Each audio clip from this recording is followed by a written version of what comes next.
Okay.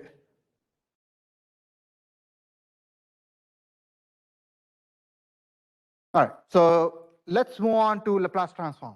So let's try to lay out some basics here. Motivation. Why do we need to talk about Laplace transform? Why wasn't Fourier transform enough? And then we'll talk about how do you, so the things that we are going to talk about in feedback systems, second order systems, stability of systems, all of those things need Laplace discussion. So we'll talk about motivation and then we'll try to understand Laplace. A lot of its properties are going to look very similar to the properties of the Fourier transform, so we'll not be spending too much time in proving them. But I want to really get to feedback systems where we really apply Laplace. So let's talk about why we need Laplace transform. Why wasn't Fourier transform enough?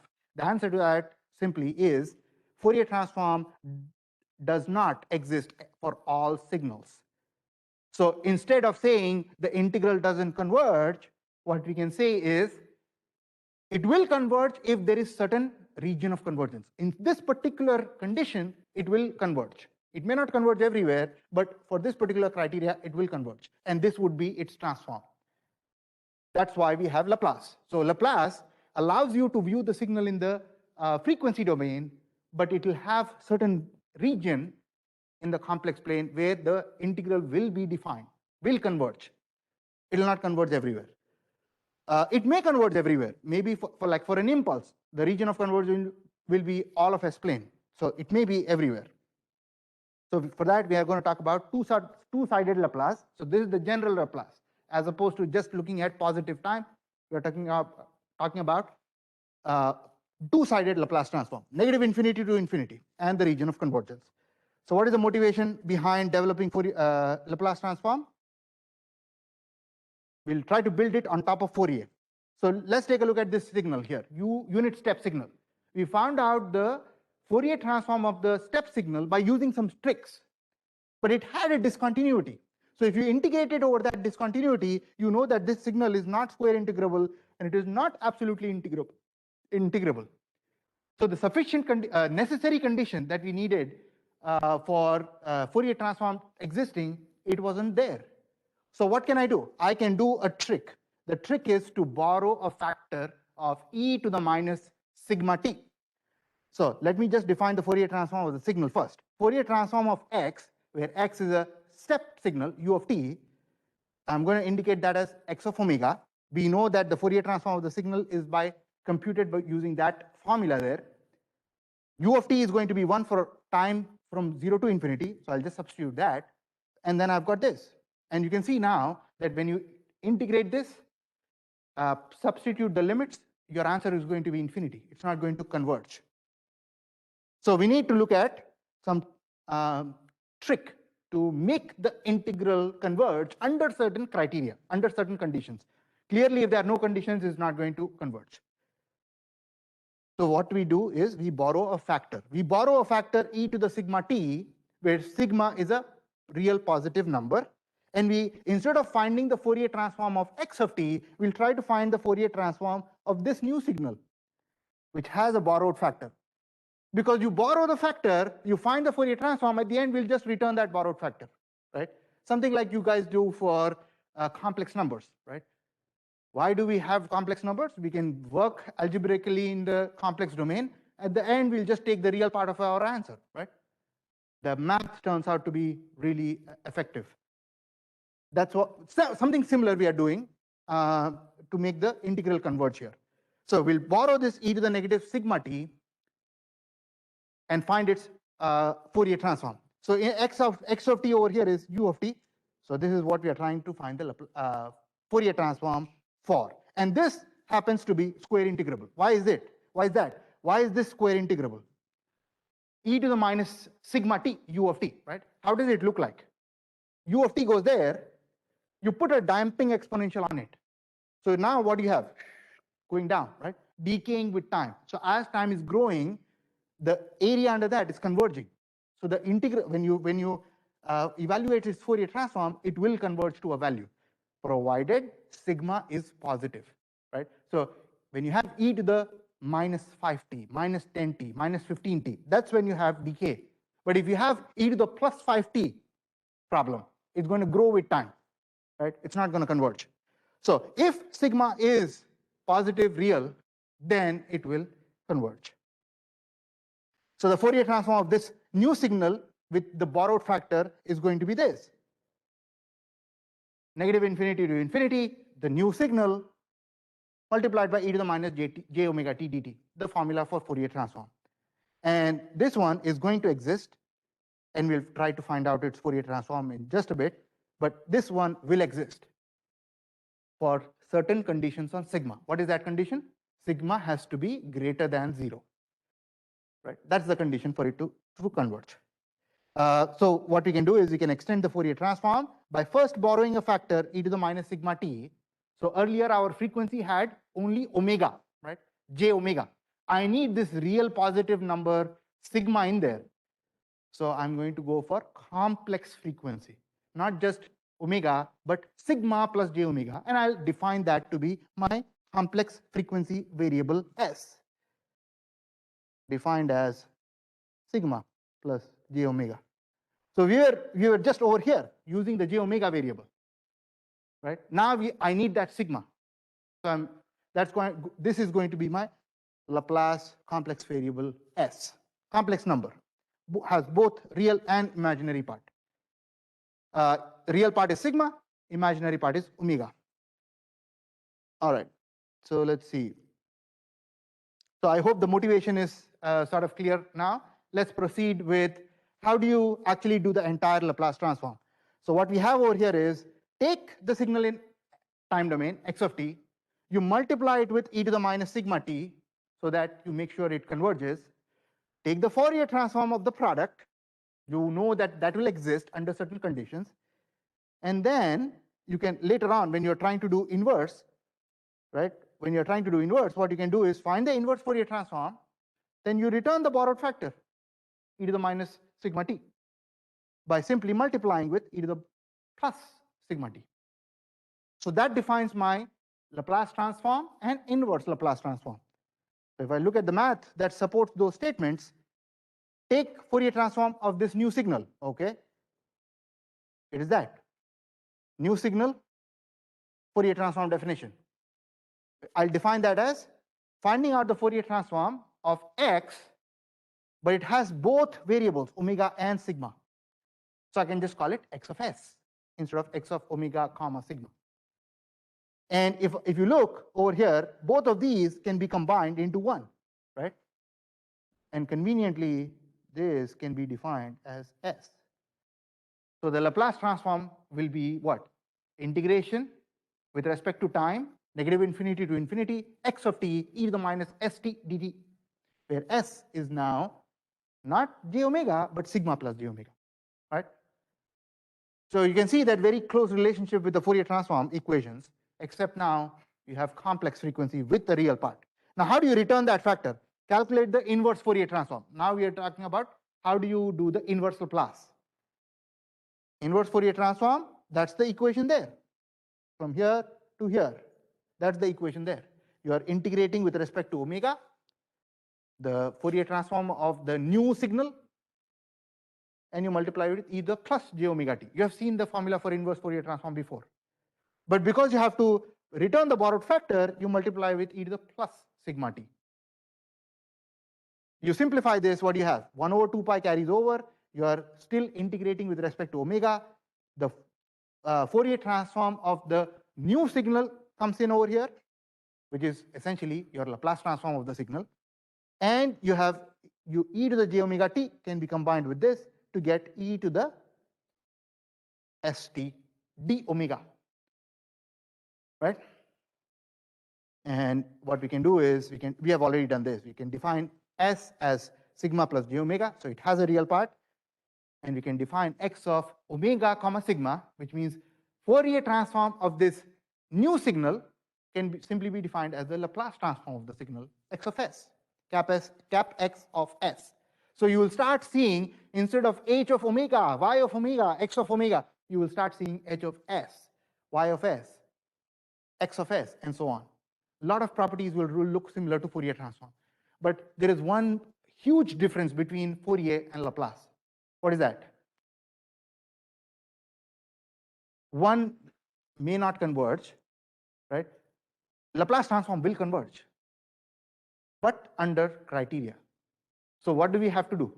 Can I just say x of s and be done with it? No, I can't. I have to say x of s is this, and the region of convergence is this. Both combined, I have defined the Laplace transform. If I leave out one of them, I have not defined Laplace transform completely. For Fourier transform, you just find one thing.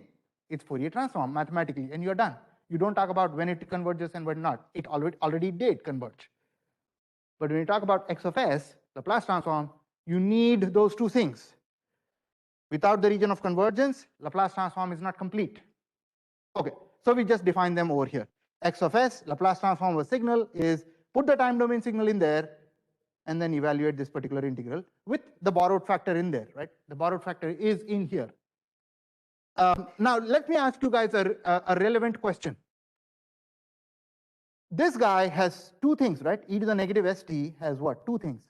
E to the negative sigma and negative j omega. T there, right? One of these factors is not contributing to the magnitude. What is that? What is that? J omega t, right? E to the negative j omega t is not contributing to the magnitude because its magnitude is what? Always, no. E to the j omega t, its magnitude is always what? No matter what omega is, 1, right? So the magnitude of e to the j omega t is always going to be 1, no matter what omega is. You see that? Which means the only thing that is sort of controlling the magnitude is this factor there, right?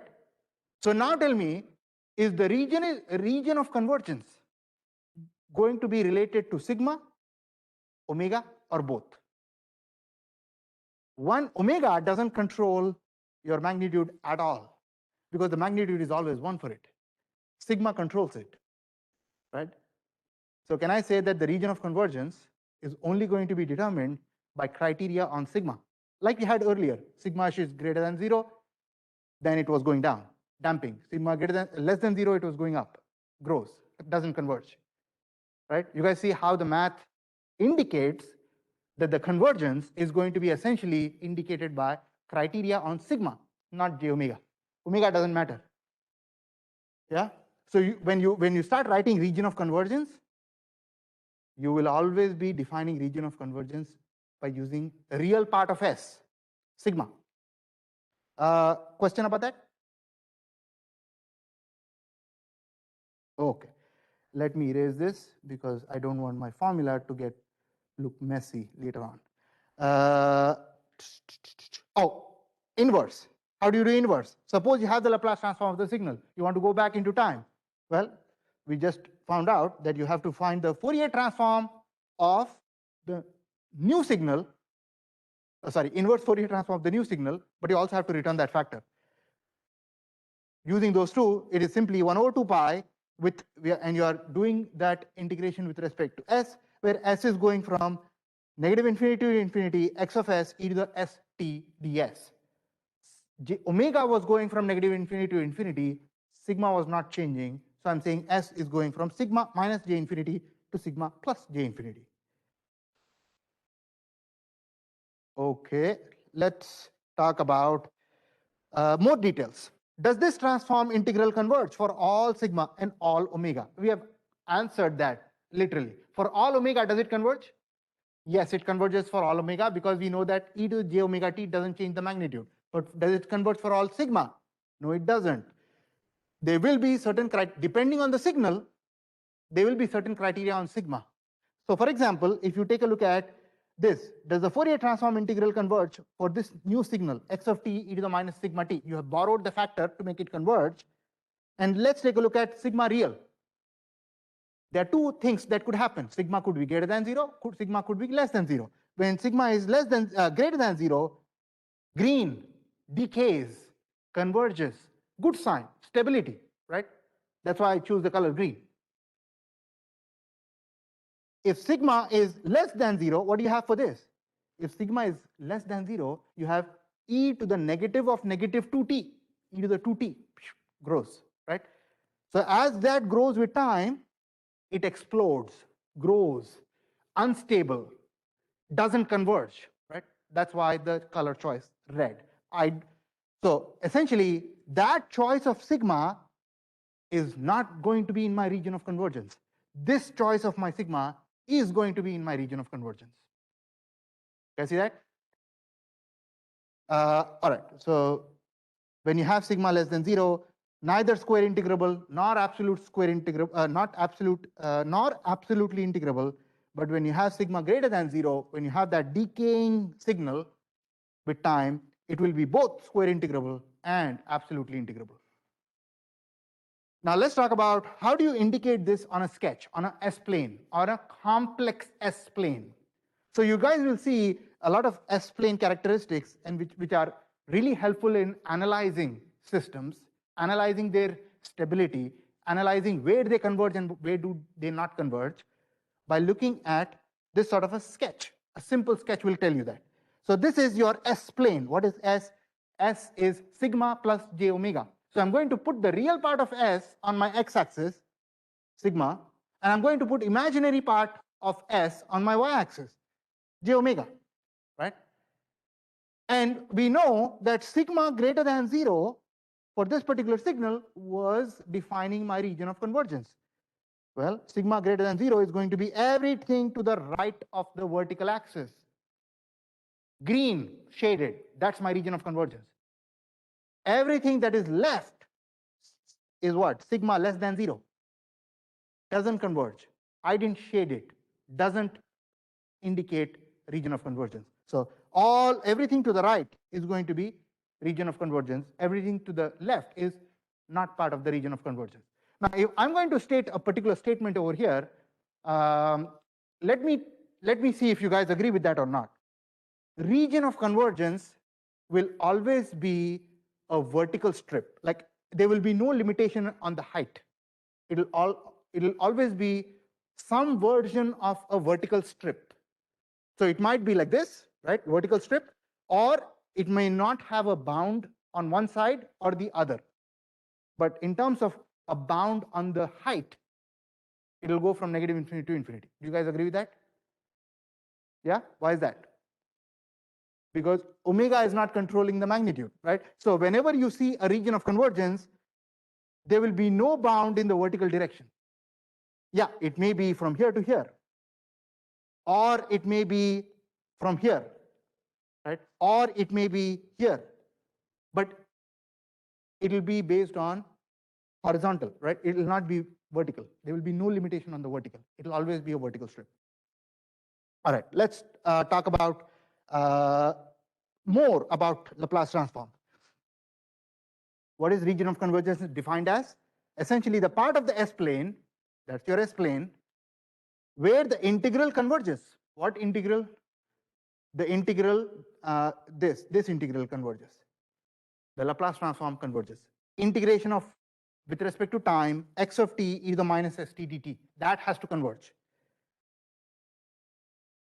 I can break this, right? That's the Laplace transform of the signal. I can break this down into this, negative infinity to infinity, x of t e to the minus sigma t e to the minus j omega t dt. And for u of t, I can put in a 1 over here and make this into a 0, right? Because it's only defined for positive time. And when I do that, it will come out to be 1 over s. And we'll prove this later on. You will see that x of s in this case, the Laplace transform of a unit step will work out to be 1 over s. But like I said, Laplace transform, you cannot just talk about its equation. You need to define its region of convergence. The region of convergence over here is going to be what? Real part of s has to be greater than 0. Both these combined, this is your ROC, region of convergence. Both these combined, you can say that that's my Laplace transform of the signal. All right, let me sort of give you guys a little bit more insight into this is sort of a trick, right? The signal, was it right-sided or left-sided? the signal, x of t. A right-sided signal means that it has a bound on the left. A left-sided signal means that it has a bound on the right. So x of t, is it right-sided or left-sided? Right-sided, right? It's moving right. So x of t is a right-sided signal. How about the region of convergence? Right-sided. So for a right-sided signal, the region of convergence will be to the right of the rightmost pole, actually, but there is only one pole here, so it is to the right of that. Where is the pole? Well, I have sketched the pole over here. Why did I sketch the pole over there? Well, when I did the math, the Laplace transform turned out to be 1 over s, which means that when s is 0, my x of s goes to infinity. The roots of the denominator indicate the location of the poles. So when s is 0, which is right here, there is one pole over there, because it's not s squared, there's not s cubed, it's just s. One pole at the origin. What happens to x of s at the pole? What happens to x of s, the Laplace transform, at the pole? What is that? And infinity, right? It's 1 over 0, so infinity, right? A related question based on that: does it belong to the region of convergence? At the origin, the way we found out the pole is by finding the roots of the denominator. Over here, s is 0 gives you the pole, right? At the origin, you have the pole. And at that value, the x of s is going to infinity. It doesn't converge. So the pole, so when you look at this green shade, it doesn't include that x, because at x, so the vertical axis is not part of the region of convergence. So everything to the right of that is, but that itself is not part of the region of convergence. So that is important. Sigma equals 0, which is this line here, the vertical axis, it is not included in the region of convergence. What else does a S-plane have? It'll have zeros, it'll have poles, it'll have region of convergence. What are zeros? Zeros are the roots of the numerator, x of s. X of s may have some polynomial in the numerator, right? The roots of that will be zeros. Zeros are locations in the S-plane where x of s goes to a 0. Very simple, isn't it? Let me make up a x of s. I want a 0 over here. Let us say that I want a 0 over here. And this particular location is, say, 2, right? Let's see, this is at 2. What would this look like? What would that have in the numerator?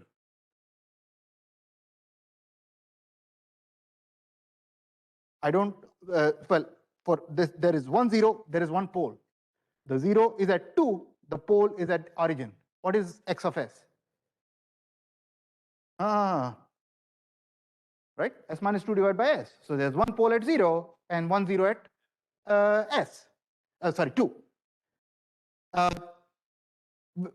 So zeros, poles, what else? The region of convergence. Region of convergence, you just highlight. You shade, right? No matter how you shade, you just shade that and then you indicate that. In this case, the region of convergence is real part of s greater than 0. Okay, we talked about this. All right, questions here? Take a signal, find its Laplace transform, meaning you have already borrowed the factor and you're trying to take the Fourier transform of that borrowed signal with the borrowed signal. You will get an answer, sketch it on the S-plane, identify the region of convergence. All right. So essentially, if you are going to be here, any choice of sigma will make it converge. Any choice of omega here will make it converge. Right? So that tells me how my sigma can indicate converging Laplace transform.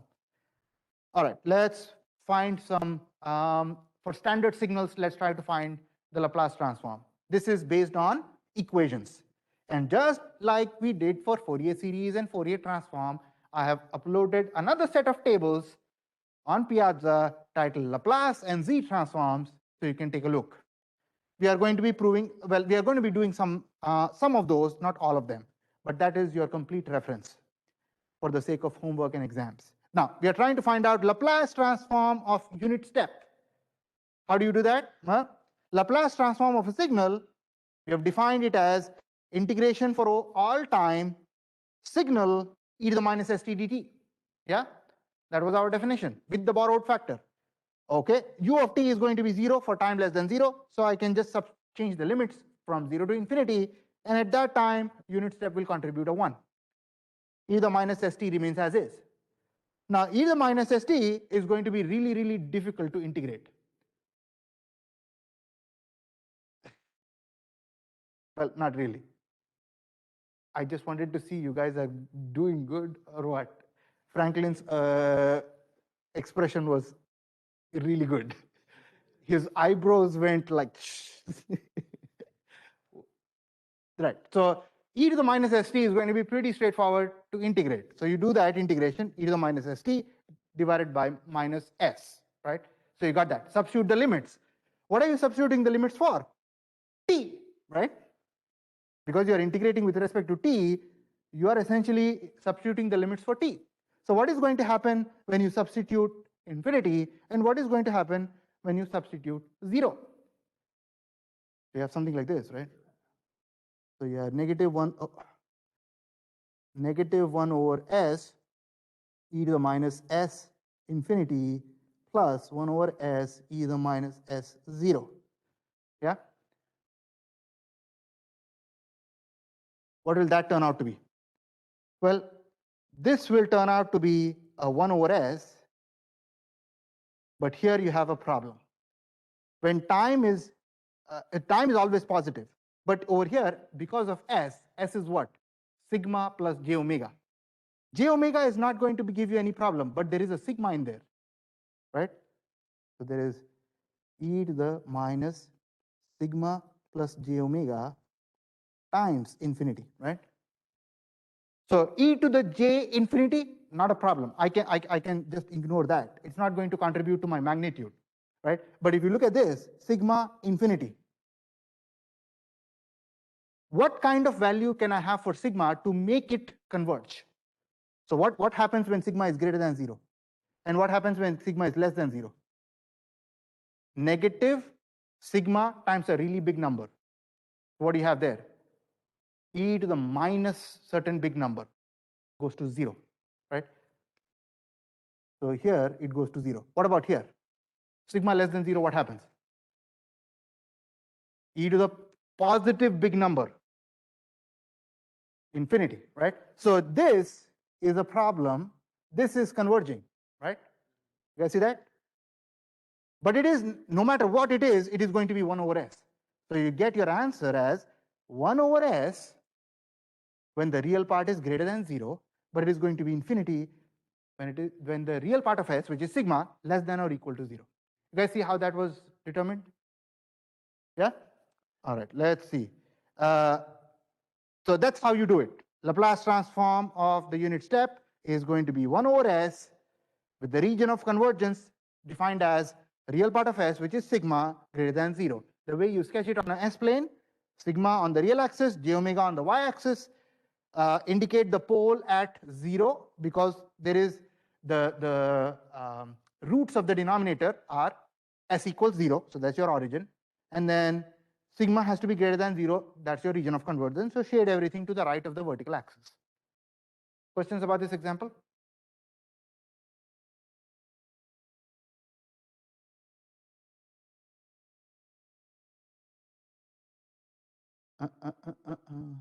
All right, let's try to change things up. Here you have e to the minus at u of t, where alpha belongs to the set of real numbers, right? Alpha is a set of real numbers. Your function is e to the minus at u of t. I want to find the Laplace transform of that. Okay, so put it in the equation. Integration from negative infinity to infinity, the signal e to the minus st, so the borrowed factor is there, integrate with respect to time. Again, we are trying to integrate with some exponential, so it's going to be pretty straightforward to do this. Let's do it. Unit step will make this happen, right? The unit step will make sure that this goes to a 0 and this goes to a 1. And then you can combine the other two exponentials, e to the negative s negative a. So e to the negative of s plus a times t.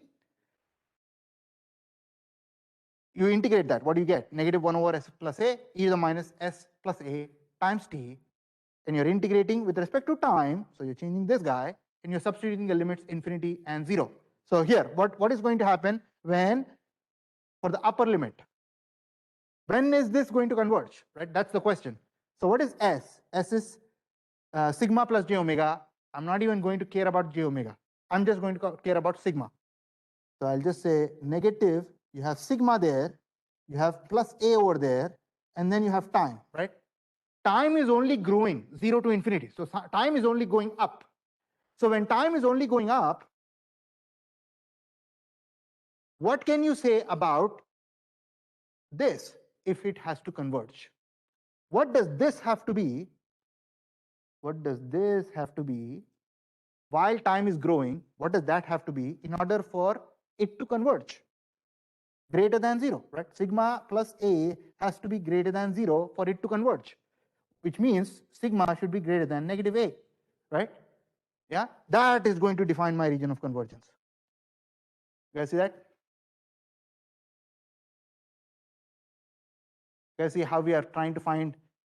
Okay, so here, in other, let's take the other case scenario, the other case. If the limits that you were substituting were, say, negative infinity to 0, what would happen? Like if the limits that you were substituting were negative infinity to 0, which would happen if the signal was u of minus t, right? If the signal was u of minus t. If that would be the case, what would happen to this condition? It would flip that condition as well, right? So the type of signal that you have will define the region of convergence, which goes back to my original point of that trick. When you have a right-sided signal, then you will have ROC to the right. When you have a left-sided signal, you have it to the left of the pole. It's because of that reason. Okay, so when you integrate, substitute the limits, what do you get? You simply get 1 over s plus a with the region of convergence. We talked about that to be real part of s, which is sigma, to be greater than negative a. Questions here? Now let me slightly complicate the matter. What if I said a belongs to the set of complex numbers? What would happen then? What would change in this? Okay, so does anything change here? That doesn't change, right? How about here? Does it change over here? No, it doesn't change over here, right? A is a complex number, s is a complex number, right? How about here? It would change, right? Because I cannot just say sigma plus a. What should I say? Real part of a, right? So I should say real part of a here in that case, right? So I should say sigma should be greater than negative real part of a in that case, right? Everything else remains as is. This identity you will find in your standard tables. All right, let's see. Oh, no. What do I need to change about the ROC? I also need to make adjustment on ROC in that case. What should I say here? Real part of it. There you go. So the Laplace transform remains as is, 1 divided by s plus a, but my region of convergence need to be stated differently in that case, if a belong to the set of complex numbers. Questions about this example?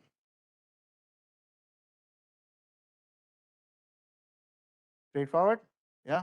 All right, let's go and look at another signal here. This one is a left-sided signal, which means that it has a bound on the right.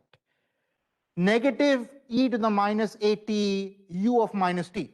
And for the sake of simplicity, again, we'll try to look at a belongs to the set of real numbers. And then at the end, you know how to adjust it for the complex numbers.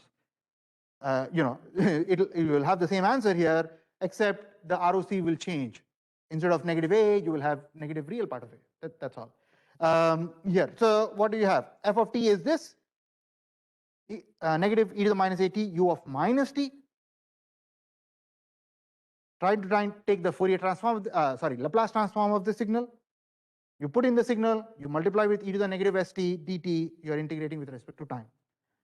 Again, you have u to the minus t, right? So that is defined from negative infinity to 0, and the value of that will be 1. So you have a 1 here, negative from here carried over there, and you have negative infinity to 0 as the limits for the time. You are integrating e to the minus s plus a t dt, which is going to be extremely difficult. So we just do it quickly, and we write 1 over s plus a there, e to the minus s plus a times t over there, and you need to plug in the limits 0 for time, negative infinity for time. Now let's talk about the ROC. What do you want this to be? You want all of this to be greater than 0, right? Yeah, the entire thing to be greater than 0, so that you have e to the minus some number which is small, so it goes down. You know that time is negative, right? Time is going down, negative. So what can you say about s plus a? That has to be negative as well, right? Sigma plus a has to be less than 0, right? In order for it to make it converge, which means what? Sigma has to be less than negative a. If a was complex, then it would be negative real part of a. That's exactly what you have for the ROC. Real part of s, sigma, less than negative a, or negative real part of a. What is it? The Laplace transform? 1 divided by s plus a. Let's do a quick sketch here for the S-plane. If you wanted to sketch the Laplace transform of this signal on an S-plane, what would you need to do? Well, draw two axes, name them sigma over here and j omega over there. Where is the pole? Is there a pole? The whole class screams. Where is it? There's a pole there, right? Where? Negative a. All right, so I'll just put somewhere here. All right, like a could be positive, could be negative, but that is a, right? All right, so if that is a, did we have any constraint on a? No, we didn't have any constraint on a. Now, what can you say about the region of convergence?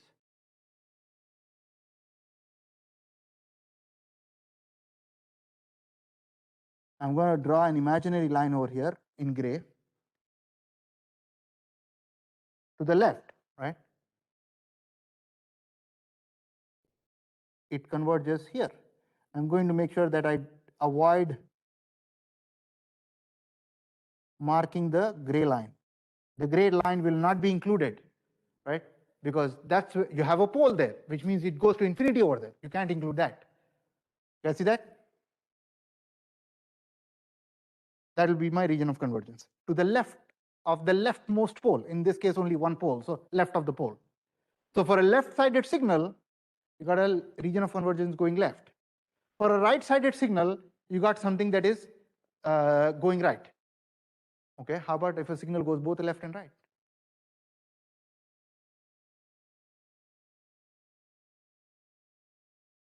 For a right-sided signal, it was going right. For a left-sided signal, it was going left. If a signal is going both directions, okay, so convergence, so you have now, so suppose you have two signals, right? X1, X2. You have found out the region of convergence of this guy, you have found out the region of convergence of this guy. When I want to find out the region of convergence of both of them, what should I do? I have only two options, right? Include both or include intersection of both, right? I should include both regions, or I should include the intersection of both regions. So I should go for intersection, right? Because this converges here, this converges here, so the both of them combined intersect where the region of convergences are intersecting. Now that creates actually a lot of issues. So let's so if you have one pole here, and here let me start my video here so that you guys can also see. All right. Thank you. All right. So if I have one pole here, one pole here, say for this guy, region of convergence is here, right, to the right, and for this guy, the region of convergence is here. What do you have a region of convergence for both combined? Nothing, zero, right? The region of convergence doesn't exist. But if you have something here and region of convergence is this way, and this guy this way, then intersection of this will be between these two guys, a vertical strip, right? So if one signal is right-sided and the other signal is left-sided, you combine them, you get a two-sided signal. And for that two-sided signal, two things can happen. One, no region of convergence, or it can be a vertical strip, right? So if you see a vertical strip, you sort of know that it is going to be a case where you either have you most likely have the intersection of them had something, right? Those are the intersection of the two region of convergences. Let me stop the video and continue. Let's see. Now, if all of this went to what? If all of this changed to A belongs to the set of complex numbers, everything remains as is, except for this part becoming a negative real part of A. Everything remains as is, right? But when that happens, this guy is not going to be on the real axis anymore, right? Now it can move up and down here.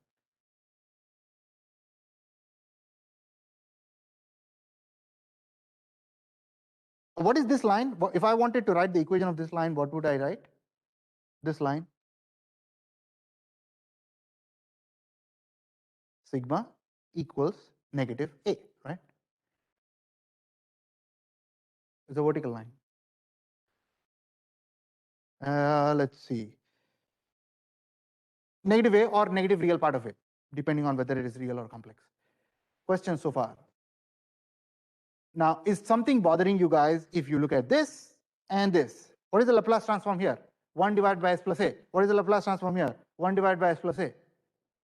Two different signals, exactly the same Laplace transform, only differentiated by what? Region of convergence, right? You see now it is very important to talk about the region of convergence because you can have two signals with the same Laplace transform but different region of convergences. So when you're trying to go for inverse Laplace transform, you're going to be like, okay, is it this? Is it this? You have to tell me. You have to define the region of convergence. All right, results of the two previous problems. What were they? When you had the function this, you had the Laplace transform 1 divided by S plus A, and you had a region of convergence that was real part of S sigma, which is greater than negative A. I'm just summarizing the result of the previous two slides. You had a second signal which was left-sided. You got the same f of S, but a different region of convergence. One was right-sided region of convergence. The other was shaded to the left. Here, so the question is, how do you find the inverse Laplace transform, right? Inverse, when you're trying to go back from here, do you take this or do you take this? Because they're the same, right?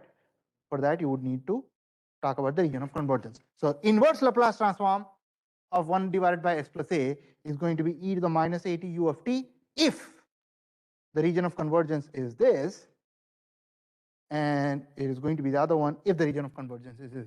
So you have to define the Laplace transform using both the equation, ROC. Next, let's talk about the previous two problems, putting all like 4 different values here because A was just belonging to a set of real numbers, right? Or we also talked about complex. But if A was positive or negative, say +1 or -1, you can now make 4 cases. E to the minus t u of t, A is 1 here, right? You got 1 divided by S plus 1, and the real part should be greater than -1. And then similarly for the second one with A as +1. For the first result, A is -1. Second result, A is -1, right? So you got 4 cases. Let me pick one, and I'll let you guys pick it. You have 4 cases here. Pick one, and we'll try to sketch the S-plane. Someone, just pick one. Which one? 2. All right. So for 2, this doesn't change, however. I go with sigma and j omega. And then for 2, where is the pole? Pole is at -1. How many poles are there? Only one pole. What if I had 2 poles? What if I had s minus 1 whole squared? What I had repeated roots for the denominator? Then I would indicate it as 2 there. Like just to say there are 2 of them there. But in this case, I don't have 2. I just have 1 at -1. Okay, so I'm done with that. there are no zeros, and my region of convergence is to the left of that, left of the leftmost pole, or in this case, left of the pole. So I will draw a line. Oh, this turned out to be exactly the same as previous one. So nothing too fancy there. All right.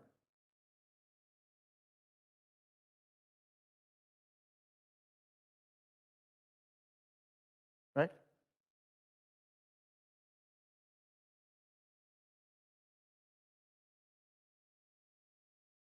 And then you can similarly you can adapt that for all the other three other signals. You can do that.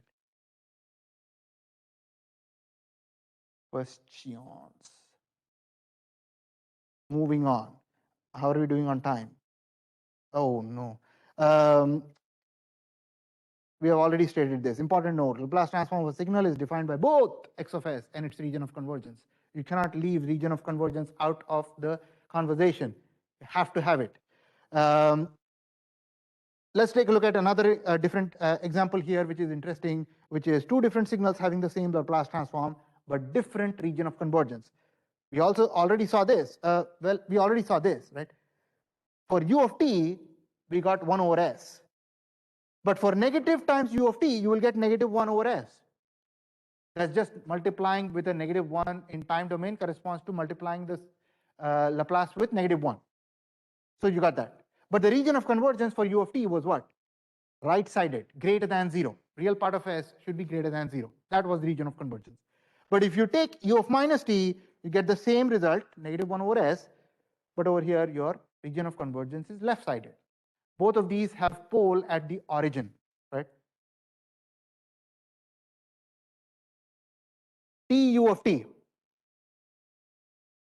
Process, very similar. Take the signal, put it in your Laplace equation, try to integrate. T, you get what? T e to the minus st to integrate between between 0 and infinity. Why? Because you have a u of t in there. T e to the minus st. You guys know the product rule of integration. You guys are experts at that. Do that. Substitute the limits 0 to infinity. You will get 1 over s squared. But that will only be the case when real part of s, which is sigma, to be greater than 0. So when you are finished with the integration and you are just about to substitute the limits of time for 0 and infinity, you have to check whether that exponential as time goes on is decaying or growing. Only when sigma is greater than 0, it will decay. That will define my region of convergence. So what happened here? U of t, what did you get? 1 over s. When you have t u of t, what do you get? 1 over s squared. You see that? So as you are multiplying in the time domain with a t, you are essentially increasing the power of s in the denominator. Right? That is, again, another property that you will find in the Laplace tables. So what about 1 over s squared? Trying to sketch it on the s-plane. You have got two poles at the origin, and the region of convergence is to the right of the pole, so all over here. Right?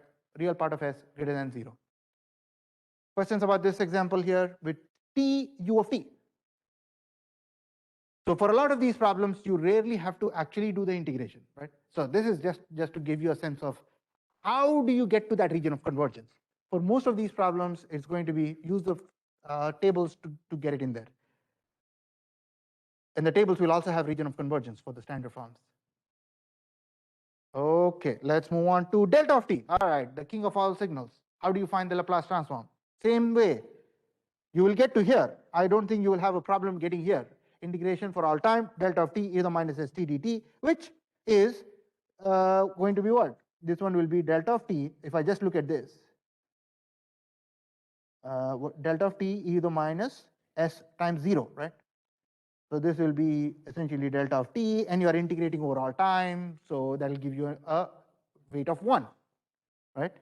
So you get a 1 when you find the Laplace transform of an impulse, and it converged everywhere. Right? No constraint on s. So the oh my gosh, I've been indicating set of complex numbers wrong.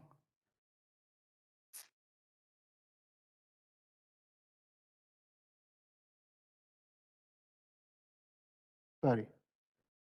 I think there's the only two places where I did that. Let's see. Right here. Okay. So ROC is going to be set of all complex numbers there. No constraint on sigma. What is the inverse Laplace transform of 4 delta t? 4. Region of convergence everywhere. Let's take a look at this example here.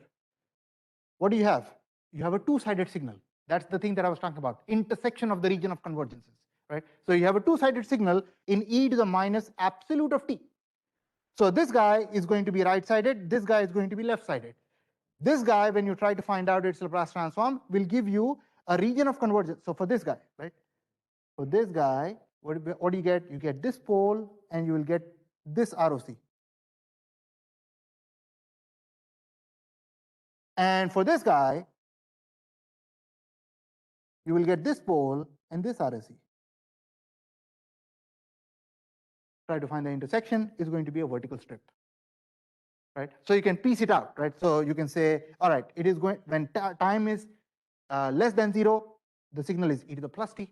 When time is greater than 0, the signal is e to the minus t. Find out the Laplace transform of each of them based on the time, and we have talked about this a few times. As you are doing the integration and substituting the limits, you want that exponential, as the time is changing, you want that e to the exponent to go down. Based on that, you will have a region of convergence here, you will have a region of convergence over here, which I have indicated directly. To the right of the pole, to the left of the pole. You're dealing with the signals individually. So what is the equation? What is the Laplace transform of the answer? Well, the equation is going to be Laplace transform of this guy, which is 1 over 1 minus s, Laplace transform of this guy plus the Laplace transform of this guy, which is 1 over s plus 1. You can just combine them and write that as -2 divided by s squared minus 1. In this case, you have two poles, which are going to be your roots of the denominator. You have a pole at 1 and you have a pole at -1, there and there. But you see, this is what defined our region of convergence for each of them, right? So for this guy, which had a pole at 1, where was the region of convergence? Has to be less than 1, right? So pole at 1 and less than 1, the blue ones. And then for this guy, for the other one, pole at -1, region of convergence is greater than -1. You guys see that? The ROC of the total signal is going to be the intersection of the two signals, which means that it is going to be a vertical strip. Does the vertical strip over here, does it include sigma equals -1 and sigma equals +1, the vertical lines? No, it doesn't. Why doesn't it include this line here and this line here? Because those two lines include the poles, and pole is the point in the S-plane where Laplace transform is going to infinity, right? So you cannot include that, doesn't converge there. Questions about this example?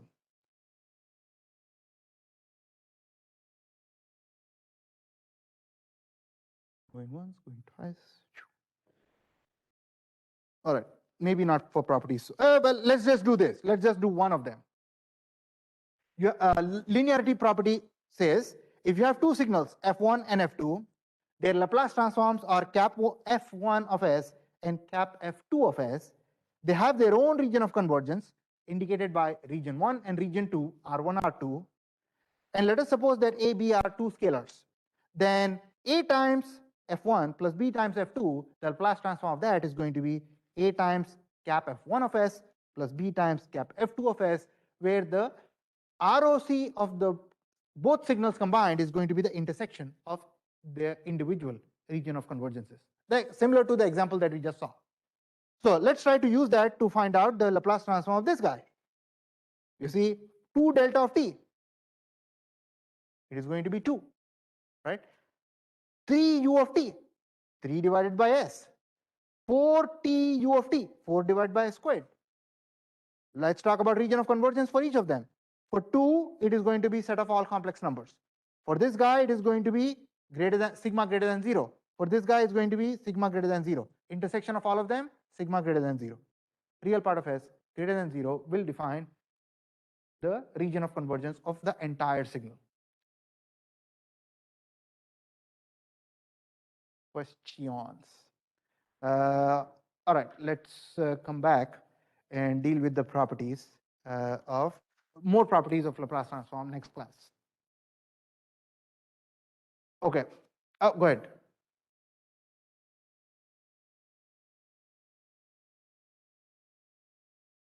From which one? This one? So u of t, right? U of t, our Laplace transform was 1 over s, and we said that converges when the real part of s is greater than 0. Here, right here, u of t, we had this right here for u of t.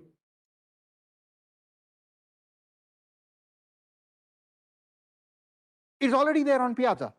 All these results are already there on Piazza. If you look at general resources all the way down on the resources page on Piazza, all of them are there, a complete list. All right, let me stop the recording over here.